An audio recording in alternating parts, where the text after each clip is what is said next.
I know you love to talk about this beer. Can you talk a little bit about the Stepchild? Because I think I'm one of many around the McFleshman's universe who are waiting anxiously. The MCU, the McFleshman's Cinematic Universe. Yes. There we go. We kind of want to establish the origin story. So I was studying to be a planetary scientist. Because the PhD takes so freaking long to complete. And then catching my face go white when I recognized half of the sugar malt was not actually inside of the beer. We were extremely naive when we were both starting and finishing beer school. He said, well, I'm not teaching you guys how to open a brewery or run one. I'm teaching you how to make beer. Yeah, we started a brewery.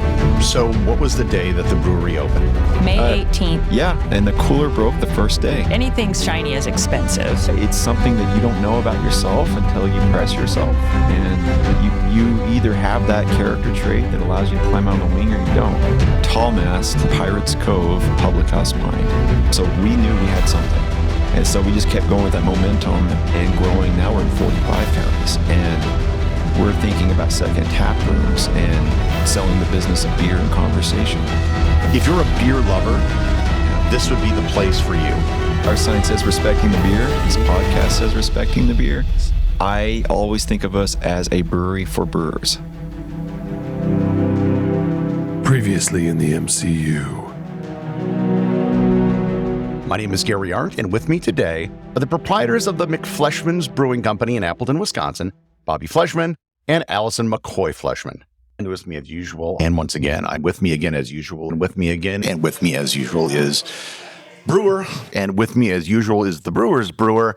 We have the gold medal winning brewer from the Great International Beer Competition. With me again as usual is Brewer Extraordinaire. As usual is Brewer Extraordinaire. With me again as usual is Brewer Extraordinaire. With us again is the professor. And with me again as usual are the doctors of beer. With me again as usual are the brewers/scientists. And with me again as usual is the man that Astronomy Magazine named as Brewer of the Year and Brewing Magazine named as Astronomer of the Year, Mr. Bobby Fleshman. And with me as usual are Allison McCoy and Bobby Fleshman, PhDs, plural. And we also have back on the show the Sage of Suds and the Historian of Hops, and, of course, the bon vivant of beer tending, and the Sage of Suds, the Chancellor of Beer School.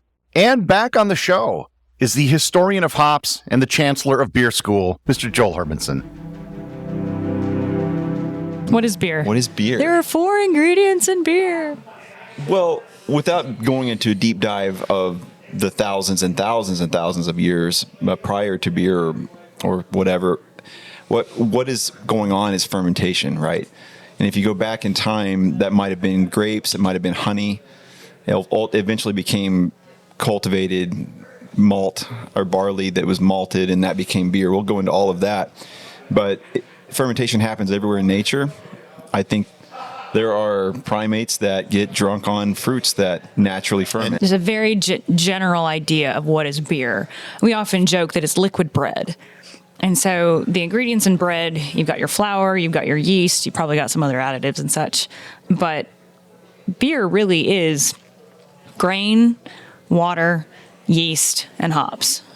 Those 4 simple things come together. Now, granted, the coming together is where you just dove right into. But, you know, it's kind of... What is fermentation, though? That's what Gary was Well, that's asking. what makes a beer. Yeah. So is that the question then? Is it, what point does it become a beer? Yeah, and our scale is sort of at that precipice. So we're brewing enough and having to sell enough that you don't want to mess with it too much as a mad scientist. But I do. I mean, there was many mornings where I would wake up and I hadn't even had my coffee yet, and all of a sudden there's a beer thrust in my face. And he's like, try this. And I was like, God damn it. No.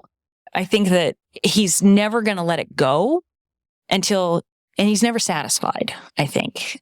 Even our Pirates Cove you've been messing with lately, even though I'm very mad that you are. Don't mess with Pirates Cove. We can't, because of the laws of Henry's Law, we can't possibly imagine a way to contain it. We could maybe from a engineering standpoint, you would be talking thousands of pounds of pressure at the end of the day. But from a yeast standpoint, they would obviously not enjoy that too much. I have to interject. I'm so sorry. So you can't just say Henry's Law and assume that everyone knows and what that's that why is. I opened the door here. Thank you. Anyway, so you've all been there. You've shaken up a bottle of soda, and then you open up the soda, and guess what happens? It goes everywhere. That's Henry's Law. So the more CO2 does not want to be in the water. And so it's going to escape, and it's a gas. So it's going to escape out of the liquid. And so Henry's Law tells you how much of that CO2 you can get to actually stay in the liquid. And when you open up that shaken soda, Henry's Law is like, nope, won't stay in. So out onto you it comes. Right. So we live and die by Henry's Law in brewing, whether we know it or not. We can't finish this episode, Gary, without talking about yeast, can we? They give aromas too. Bananas. Yeah. It's got to be about yeast as much as it does hops and malt. Just talk about the Hefeweizen. That's the extreme. That's one of the extremes. Hefeweizen smells and tastes like bananas and clove, sometimes bubble gum, and all that stuff is derived from some. So no bananas were used in the making of this beer. But you can put strawberry into it, and it's awesome. So that's just a contrast that we've come to love, a complementary flavor. So yeah, that's one extreme, and then you get cleaner ones. Lager yeast tend to be cleaner, although they kick off some sulfur. And I think that's quintessential for a good lager at a very, very low level. When you say the yeast are cleaner, does that allude to the fact that other showers every yeast are day. dirtier? They don't make as many of those fermentation-derived aromas and flavors as do, say, a Belgian yeast, which you can put in the same box as that Hefeweizen. And those are going to make a lot more esters, aren't they? Yeah, phenols is another one. And sometimes we'll say a phenol in the extreme case is plasticky or Band-Aid-like. I was about to say esters. So you want to stay away from that to some extent. Chain up a bunch of ester molecules, you're going to get polyester, which There you I'm go. sure many of you know what that is. We're not making polyester in our beers. That's not yet a thing. Do they have a catalog of different malts and then different I mean, I'm just thinking of all the different combinations of malts and roastings. That number could get potentially pretty large. Right. Oh, yeah. It's infinite, the permutations. So we do spend a lot of time, and we know where the barley itself comes from. So it matters what the weather patterns are like, and it matters how that farmer does his job. But not only that, to the point of when you're looking for flavor, but you're also looking for color, because we do taste with our eyes. So there was this really cool color scale, and I don't remember the year. It must have been 1800 something, called the Lava Bond scale, which this dude made these little bitty glass plates that are kind of like stained glass, but they were stained the different types of colors of that beer malt could be. And then he would just hold up the little glass plate next to the beer, and then he was like, all right, this is Lava Bond 10 or some arbitrary number.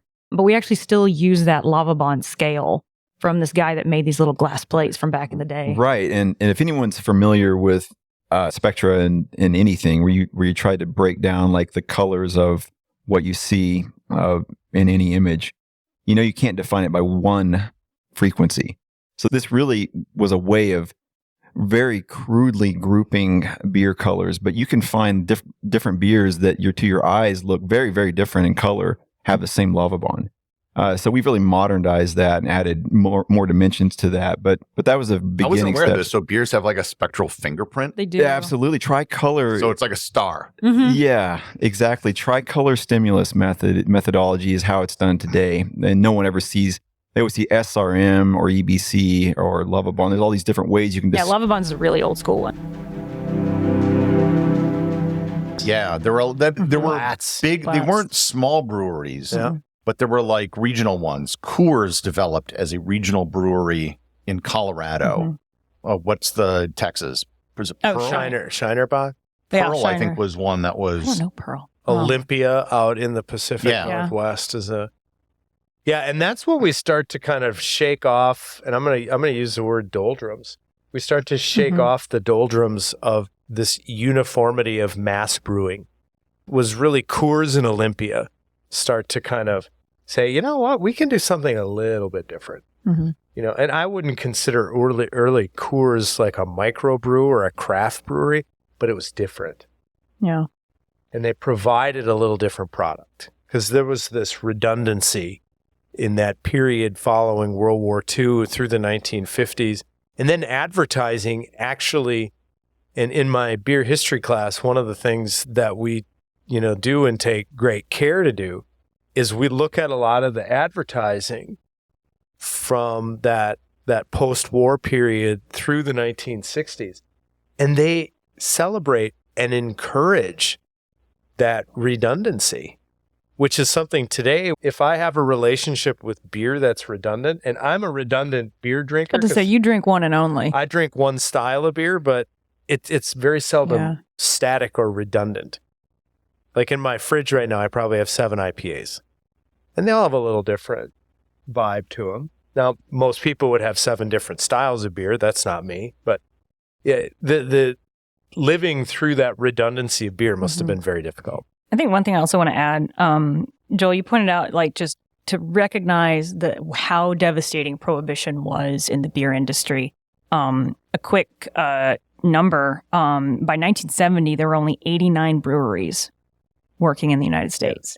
That's a terrible number. It's such a horrible number. Yeah. And then this is one of the things when Bobby and I were like, okay, is the craft beer movement, when we were going to start the brewery, is it about to burst? How do we know that, we're not saturated? And the statistic that kept driving the industry was we were still, and this was in 2016 or 2015, we were just at the number of breweries pre-Prohibition in the United States at that time. That's stunning. It's stunning. And, how many more, 10-fold, 100-fold more people.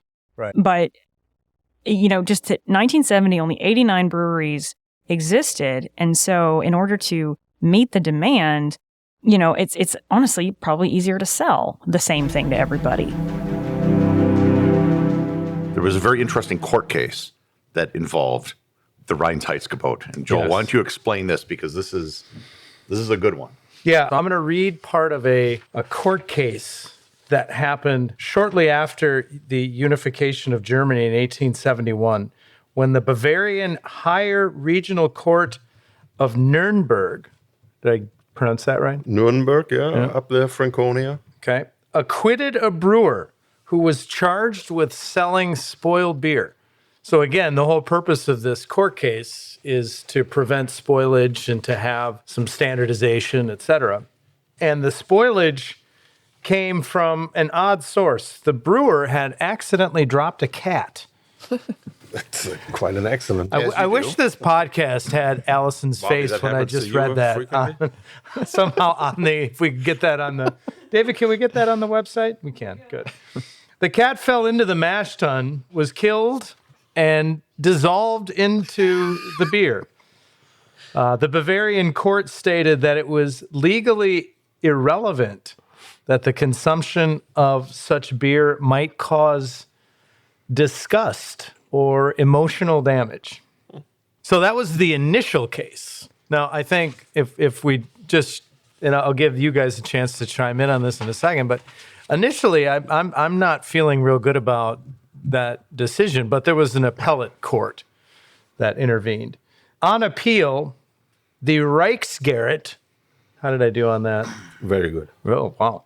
Or the Imperial Court of Justice reversed the Bavarian court's ruling and held that the beer was indeed spoiled.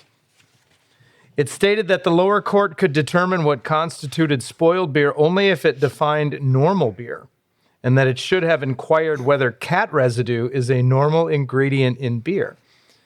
It sarcastically questioned why the lower court cited testimony from an expert witness who claimed that the boiling of animals such as rats and mice was frequent and unavoidable, if it did not mean to suggest that animals are unusual ingredients of beer. Christoph, we're going to start with you. You're the German at the group. Does this seem consistent with German laws, the legal traditions? Yeah, I'm not an expert on German law, but it is striking how bad this looks right now. And if we look at our own courts here these days, yeah, it's unsettling, I would say. Bobby, if you're thinking of making a cat lager, I got a cat guy. We can hook you up. We can make this happen. Yeah, I'm curious of the word dissolved. Who knew we would end up on dissolving cats? Who knew? Joel, he wrote it down. Yeah, that would be brilliant. Schrodinger's Pale Ale may or may not have a cat in it. Yeah.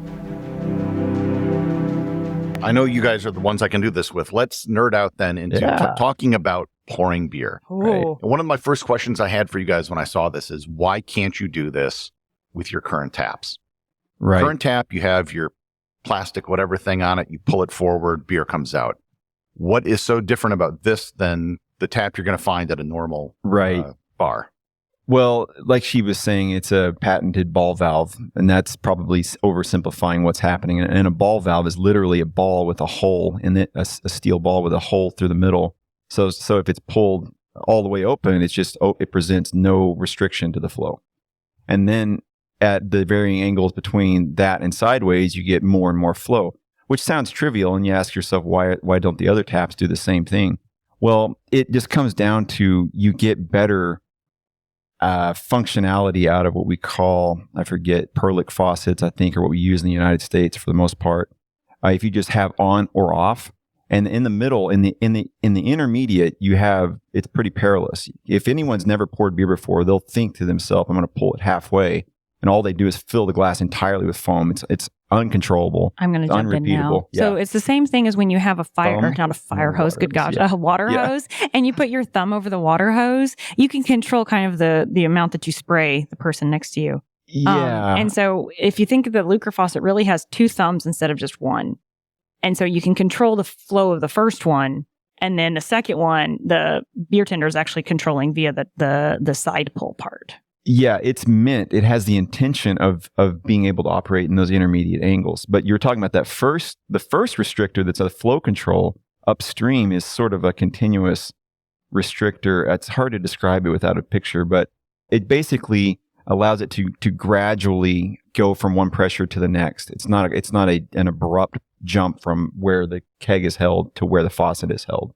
So that's a pretty complicated design, but it's essentially like a how do you call it, a pendulum or something that goes inside, and you pull it out, and just by pulling it out a few millimeters, you can increase the flow without causing an abrupt transition.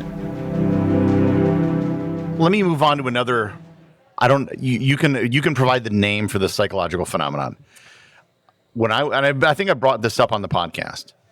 I was in the nation of Samoa, and they have a brewery there called Vailima. And I had a Vailima, and I remember tasting it and thinking, this is the best beer I've ever had in my life. But I look back on that now, and I wonder, is that really the best beer I ever had? Is the best beer really on an island in the middle of the Pacific Ocean? Or was it the fact that this was a cold beer, that I was sitting on a beach, at sunset, and all this came into play? I call this the Bachelor or the Bachelorette Effect. So, okay, bear with me. All right, so you have on The Bachelor or the Bachelorette, right? You have these people that are vying and competing for the love of this one person. So their heart rate is jacked up, and they're flush, and they're sweating, and they're nervous, and they have all this fight or flight energy, right? And they confuse it with love. That's what they do. You're on this Pacific island in the middle of, oh my gosh, look at this place. And you have this cold beer in front of you, and you're like, it can't get any better than this. And so what you have done then is you have tied the beer with all of these other emotions and feelings and visuals that you've had, and you connect those all together, and then you fall in love with the beer like all of these people fall in love with The Bachelor and The Bachelorette. We Allison and I went on a hiking trip and camping trip in Big Bend in West Texas, a national park. Made it to the top of this mountain, and it must have dropped to 20 degrees that night, and we cracked open a can of corned beef and hash or whatever. It was the most disgusting thing objectively, but in the moment, it might as well have been a 5-star presentation, and we'll never forget how awesome it tasted. But we agree we'll never drink or eat this again out of this moment. The Romans had a saying, I think it was the Romans, that hunger is the greatest seasoning. Okay, I'm going to pretend to be Gary now. All right, Bobby. So you get these grapes. You get them from the orchard. Wait, they don't come from an orchard. They come from a vineyard. Anyway, and I've been to some fancy country in which I have done whatever vineyard picking of grapes. Again, I'm pretending to be Gary. What then? Do the grapes just show up? and you just put them in the beer? What's the process? Well, that's a good question because we're about to get our Marquette grapes. We just got Edelweiss, and do you like stomp on them in like a big vat? You could. We don't. Like, Lucy way? Yeah, you could, but you don't. Lucy and Ethel way, I guess. And I think Ethel was there too. You look at those photos over time, and I think I can't speak to what's going on, but I imagine that they're just relying entirely on the yeast that's on the skin of those grapes. So you get a grape and you see that powder on top. That's just loaded with yeast. So it will dominate the monoculture or whatever that's what you call. What's the right word? Anyway, the ecosystem of those grapes. And it'll take off. It'll start fermenting all on its own. So people jump in and they'll take their shoes off, which looks really gross, but I'm sure if they're cleaning their feet, blah, blah, blah. That's how they did it then. We don't do it that way now. And what we do now is we have a hydraulic press. So we'll bring the grapes in. They've been destemmed. They've been crushed. So they've already, the juice is already leaking out. So we just want to get it all out. So we'll throw it in this 25-gallon container, and behind it is a bladder. That's what it is, a water bladder you fill up with water, and it presses hydraulically all the juice out of the grapes. We collect that, throw it into a fermenter, and then add our yeast of choice. We'll let that ferment out, and at the end of the day, we'll adjust the sweetness and the acidity profile. I'm learning a lot about all the spectrum of acids that are involved in winemaking. I think it helps me. So much acid. It helps me learn how to make better sour beers and maybe beer in general. With thinking about how winemakers actually do a lot of their work on the tail end, on the picking which barrel and then adjusting for all of those factors, acidity and sweetness. So yeah, we just let nature do its thing. We have Cabernet barrels and Merlot barrels from Napa that we ferment inside. So anyway, fast forward to now, we are in the similar boat with the hoppy styles, in this case 547. And as Gary said, you can't have 2 responsibly, definitely can't have 3 responsibly. And yet people were still doing that because they didn't have an option. So it was only the responsible thing to do. Is we're all getting older. Society's starting to think less about drinking so much alcohol, or thinking more about drinking less alcohol. So we saw the writing on the wall. I also saw it as an opportunity to take the shackles off, because I always felt like with 547, that has to be laminated. That recipe has to not be touched. And so that's because I think we would all quit if you did. Yeah. So just to be clear for everyone, this is not a function of taking the beer and removing the alcohol somehow. No, you're not just taking something out. It's a truly different beer. Yeah, in the same way that I made 547 with the inspiration toward the West Coast styles that inspired me. I did that by sort of like never looking at those recipes. Although I had brewed many clones of those recipes, I tried not to think about them. You just get in a certain headspace like you do when writing music. And that's how I made 547. And then it evolved over time, for sure. I didn't just like make that recipe and then brew it once and it was done.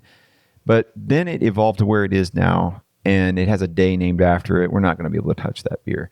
So we had to... An internal day named after it. There's no proclamation from the mayor saying it's 547 day. We should go talk. Jake, come give us a May proclamation. 47th, that's right. 547 day.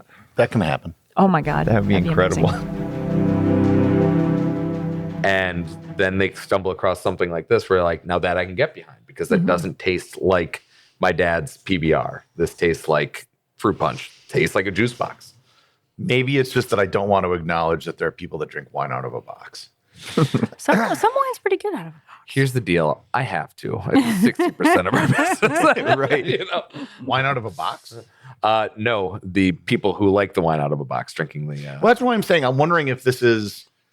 Madison's a very different community than Appleton. And how those tastes are going to be reflected in what you guys do versus what's going to go over in other parts of the country, even, let alone the state. Well, we've done some Brewfest out of state, and we've had a lot of success at some of those. Like we just did 450 North, their Corn Maze Beer Fest, and we brought the peach version of this fruit punch sour called "You Had Me at Baby Mama," and people came by and they're like, "Oh, I see, like you guys are known for your sours." Like, and they come and try the sour, and they're like, "Oh my God, that was amazing!" And then they'll go try some other sours because ours are different, and they'll come back and they'll be like, "This is the best." And then we'll just turn and burn on those people. So even the consumer that that isn't in the normal, like in a corn maze in Columbus, Indiana, is still like, oh my God, this works. This is exactly what I like to drink. I mean, I'm not a wine drinker. I'm not a boxed wine drinker. In fact, I always say I turn into a giggly little bitch when I'm on some wine because I don't know why. My face turns hot and I just love the way I feel.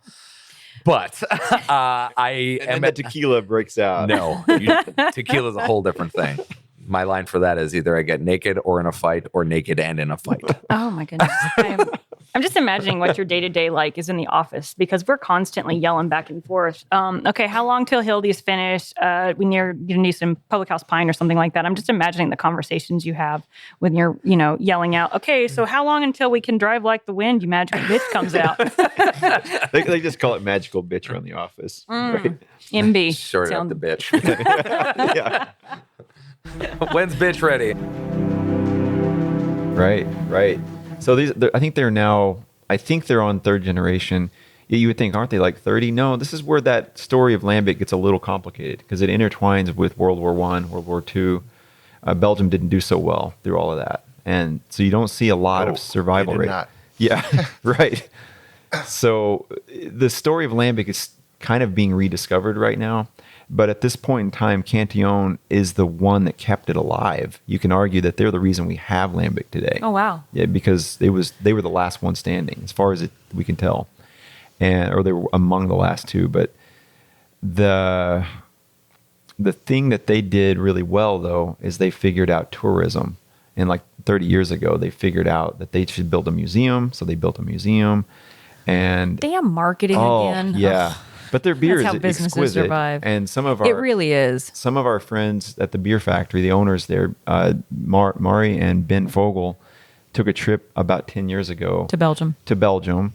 And brought back some Cantillon beers. And we drank them one night. I think maybe I've told this before, but we drank them one night with them. And then after that, we had a lot to drink. So I said, hey, just put some foil over the top of those. I want to do something with those bottles tomorrow. So got up the next day and I took whatever was left in the bottom and I fed it some wort and I put it on little bitty stir plates. Literally put it in like 50 milliliter stir or Erlenmeyer flasks. And I spun it up and I started growing what was inside that. I grew it from 50 to 500 to eventually 5 gallons. And when we had 5 gallons of each one of these bottles grown up, these were impeccably well made. I'm not patting myself on the back as much as I'm saying that we were able to take the magic in that bottle and just let it extrapolate and become its own thing. We ultimately started a sour beer program for our brewery, McFleshman's, about 9 years ago, and it ended up over in the basement of the Appleton Beer Factory. And it all started on those 2 or 3 milliliters from each one of those bottles. Yeah, it was the first beer we brewed. We brewed it on their system. This is you're talking about 10 Paces, right? Yeah, Yes. 10 Paces. It's its own story. I didn't know about this origin. That's kind of interesting. IPAs are a really natural beer for a home brewer to do. Okay, lagers it's a different animal. You need a different level of, equipment. That is not the homebrew kit that you're probably You starting need with. 5 more refrigerators and temp controllers and a very patient wife and family. Yeah. Right. I mean, hypothetically, you need all these things. So lagers, not the entry point. Ales are. You can ferment an ale, at anywhere between 63 and 72 degrees, and it's going to come out pretty well. To be honest, as a home brewer, I remember some of my own early struggles. Bobby probably didn't have any struggles, but I certainly did. And sometimes We'll do a show on that someday. right. Oh, I would love to listen to that show. But what oftentimes happen is that you don't have a beer that's particularly well balanced. You might have a beer that has some off flavors in it, and you can kind of mask that with hops. You can add hops at the secondary fermentation stage to kind of cover some of the mistakes. So these Down south, we call it putting lipstick on a pig. right. It's like anything. To do something good is pretty easy, a lot of things anyway. But to do them great takes a lifetime, and I think IPA falls in that category, as some of the best have proven, for sure. Does it hide things? Yeah, and I've seen home brewers and professional brewers alike misuse hops for that purpose. They're throwing money away, honestly. Right. Yeah, there's no reason to do that. And today, we're talking about something that I gotta confess I know very little about. Decoction. And I like to consider myself a reasonably educated man, well-traveled. And in the course of my travels, I must say I have never come across decoction. And in preparation for this, which consists of about 10 seconds of a Google search, I came up with a definition which said, the act or process of boiling anything in a watery fluid to extract its virtues, which sounds to me, 1, like a process for cooking, and 2, a way of trying witches. So why don't you give a definition of decoction and why it's so important to the process of brewing? First, before you answer, can I just say how I just want to sit in this moment that there's something that Gary doesn't know, because he's like the walking Wikipedia. He knows there's never been a conversation I've had with Gary that he doesn't have at least some experience or traveled to the place of the origin of the thing that has happened. Anyway, I just love this moment that I might know a little bit more about decoction than he does. So this is what it's like to be Gary the other 99.99% of the time. What power you have. Oh my gosh. Okay, So, decoction. You're a professor of chemistry. We could have a lot of that's discussions true. Oh, fair. about stuff that I probably don't know about. Touche. But before we leave this discussion of the big breweries, I need to talk about Smokey and the Bandit. Yes. Hell yeah. Because in the 1970s, Coors became this sort of like, I don't know if you'd call it an indie phenomenon. Coors was like zombie dust in the early 2000s. But like supposedly Gerald Ford had Coors in the White House. Oh, that's funny. And when Smokey and the Bandit came up, the premise of the movie was smuggling Coors beer across state lines. Oh yeah. Yep. And do you guys know the reason or the reason why it couldn't be? Well, so all I know is that there were certain states you can't transport refrigerated beer. And so that's one of the aspects of like Oklahoma, for instance, you couldn't transport refrigerated beer into the state. It had to be like non-refrigerated because I guess it would delay people's consumption or something like that. But Coors was not pasteurized. Oh, is that why? Yeah, and it had to be refrigerated. Oh, that makes perfect sense. And so it was never technically illegal. It was just hard to do from their facility in Colorado to ship it long distances where it had to be refrigerated the entire time. Huh. So it was never, the movie exaggerated that point that like the cops are on the lookout for Coors beer or something. It just wasn't found commonly, so it was a bit more rare, which made it popular.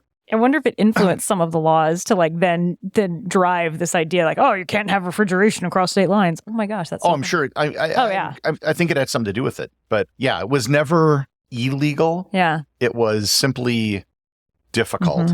And just because of the geography and shipping, that's why. Well, Bobby's mother, so Bobby's from Western Oklahoma, and his mother, Jackie, who's helped us start this place, she's told several stories about how they would try and get Coors, and then there was always someone who was bringing it across the state just because you couldn't get it anywhere else. Oh, I mean, obviously you couldn't get it. It's like margarine in Wisconsin in the 1950s. What? Margarine was illegal here. Oh, it should be because that makes sense. Yeah, cows can make better butter. And when you got it, it had to be sold white. It couldn't be sold yellow. So it had to have a coloring and you had to mix it. But this isn't the butter podcast. No, and it isn't. And it's not a guitar podcast either, but I also have to point out that Jerry Reed, who drives the truck in Smokey and the Bandit, and refrigeration changes kind of the entire calculus of how beer is brewed, as does pasteurization. Can you give us a quick scientific overview of pasteurization? Hot stuff kills bugs. There you go. Thank you, Dr. McCoy. Or even, going so far as like take pictures of, your favorite. I mean, there's something to it that you're just not going to get in many other places. Well, I think that there's the history part of it. We can become quite obsessed. I remember there was a beer fest last year that some folks came over to our booth and they were like, "What's the weirdest thing you have?"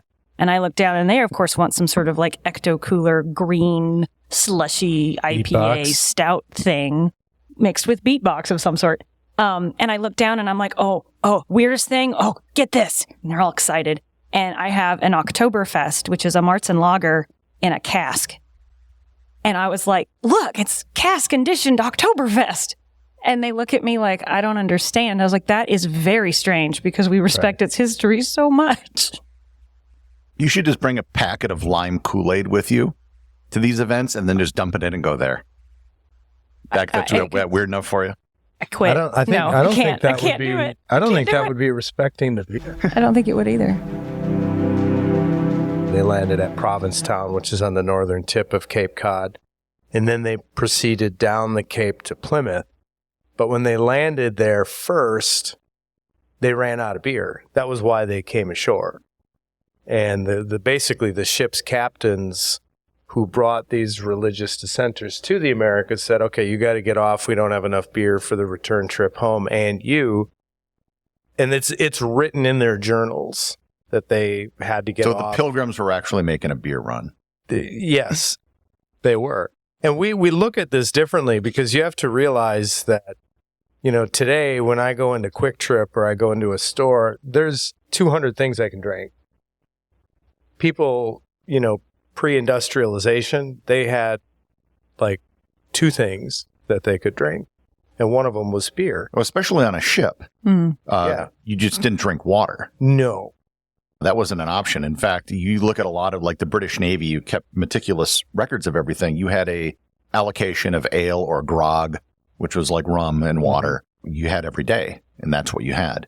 And that was one of the not only biggest sources of calories, but water for people. Right. No one said, well, I'd like a fruit juice. Could I have a smoothie, please? Could I have a sparkling water? I mean, that was just what you drank.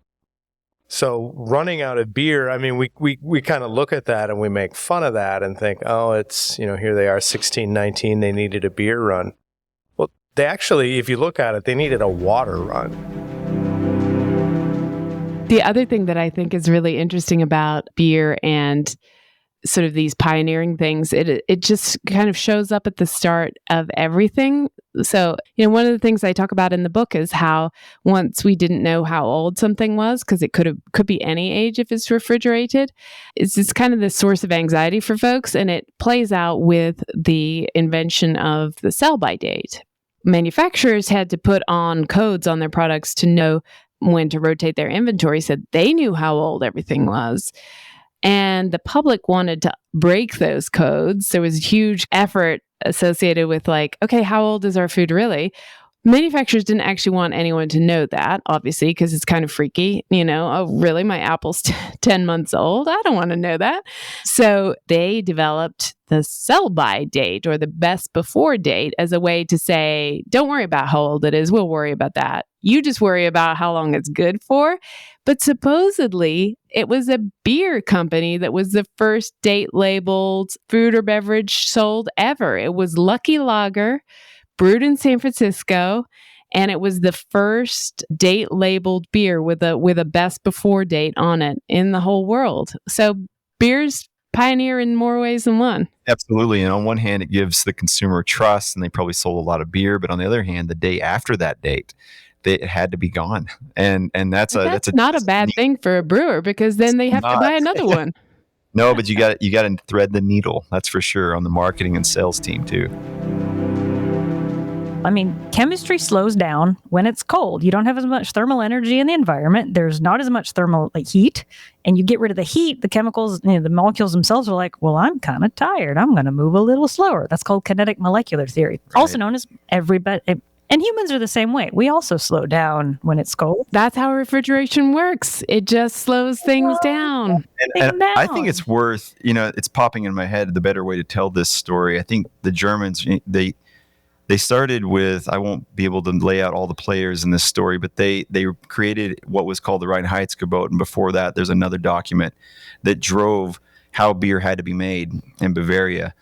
And the year was 1560 laws. Yes, 500 years, almost to the year that we opened. We tried to be open in 2016. We made it a little bit later, but we wanted to be 500 years to the no one was paying attention. No one cares except us. We understand that. But in any case, they were coming out of a period where beer was not so awesome, and they were trying to make lighter beers. They were based on the pale ales that were coming from the United Kingdom. and Pilsner was born, and Helles and so forth, and they were trying to make better beer than any even in the Czech Republic was, and in order to get there, they needed to hold back the bacteria that would cause it to go sour, and inadvertently they realized that keeping beer cold, brewing in the cold months, they were able to avoid that, and it would be a better product to sell through the summer. That also where the beer garden originated. And then the beer garden is, the way I'm told it came about, was they would put gardens over the cellars where they kept these beers at these cooler temperatures. Chestnut trees, I think, grew really well over these like cavities of cellars. And that just an inadvertent side effect is tables were thrown under these trees, and that became what we connect with as a beer garden. And of course, then the trees are taking the thermal energy from the sun, which is keeping that energy transition. It's like that. Is it in Iceland that they have all those houses that have the gardens on top and such? It's a temperature control. Yep. That's amazing. I did not know that about the beer garden. Well, I think this is probably a good time to introduce a quote by your mentor, Charlie Bamforth, which is that beer is the basis, of modern static civilization.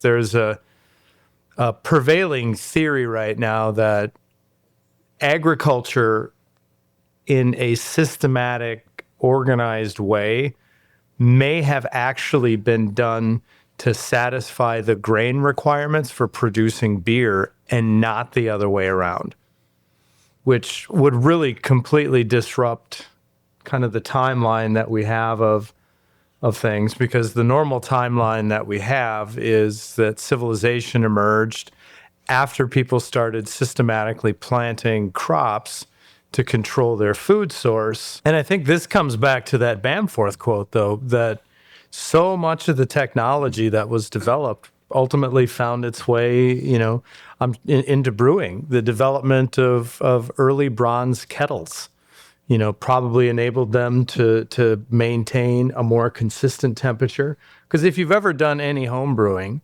if the biggest challenge in a homebrew situation is not having all of your wort boil off, onto your grass, or, heaven forbid, onto the kitchen counter and whatnot, because you're revving that the heat so high.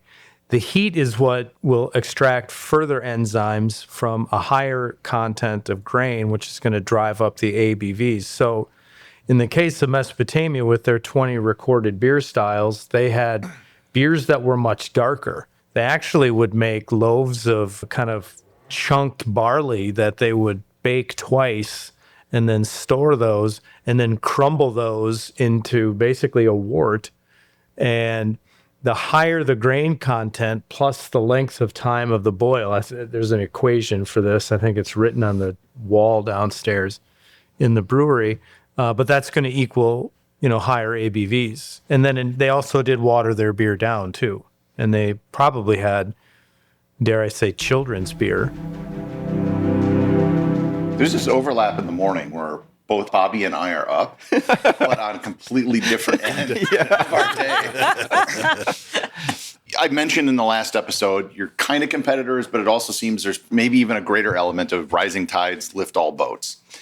So with that, what have you done and what do you think you can do going forward? Perhaps that's a better question, for promoting Appleton and the Fox Cities as a destination for beer. Great. How does this become the new Asheville? Fox Valley Lagerfest, the first Saturday in October. Oh, nice plug! Look at that. Very nice. Very nice. I think we're working on an IPA festival for next summer, which I think would be fun. We meet quite a bit to talk about how we can accomplish this, and there's not one specific answer, and I don't even know if we all know what it's going to take. Sometimes it's just luck. There are things that I think that we can control and help in those endeavors, but I don't think we have the answer. Otherwise we would have done it. From my perspective, I think, ironically, to become a beer destination, you think less and less about the beer. So once you have the beer, right, and you that's done, you've got to move on. You don't just continue to make more iterations on that beer. I don't think that works like it used to. I think you have to think, what am I going to add from outside the sphere? Because we're competing against spirits and RTDs, these seltzers, and so on and so on and so on. So we have to figure out how to overlap with that without selling our soul.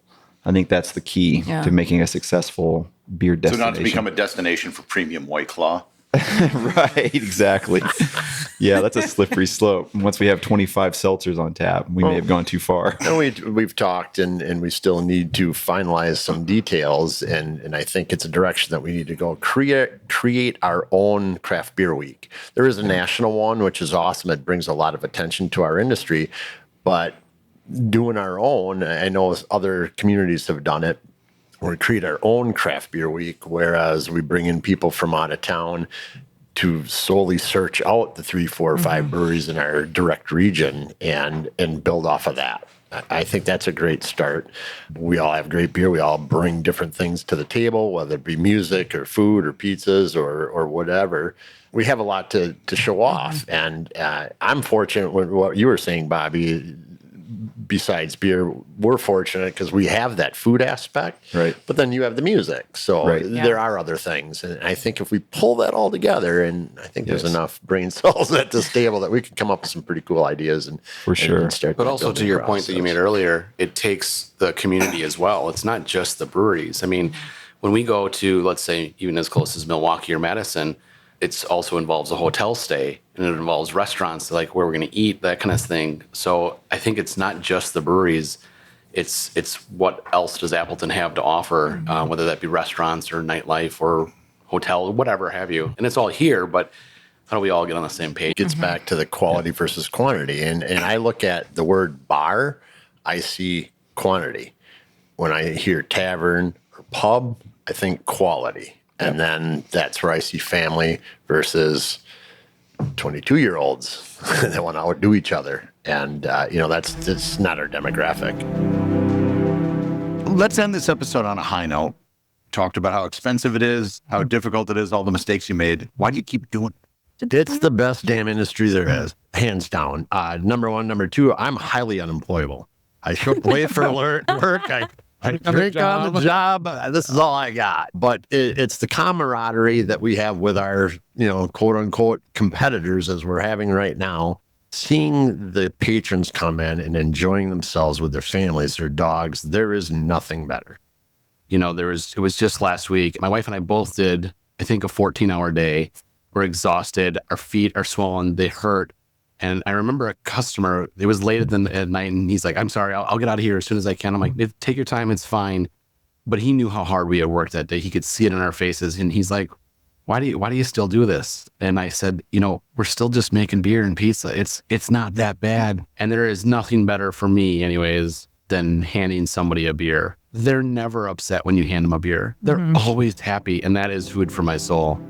And I'm going to social lubrication. If the listener's listening to this and they got through everything we just said and they still want to open a brewery, if they really internalize what we just said, then they're cut from the same cloth. Right? Yeah, which means come join our group and have a pint with us. We'll tell you what not to do. But you have to internalize what we said. You can't gloss over it. It's hard. Yeah, there's a special kind of crazy for people who do this at our levels, I think.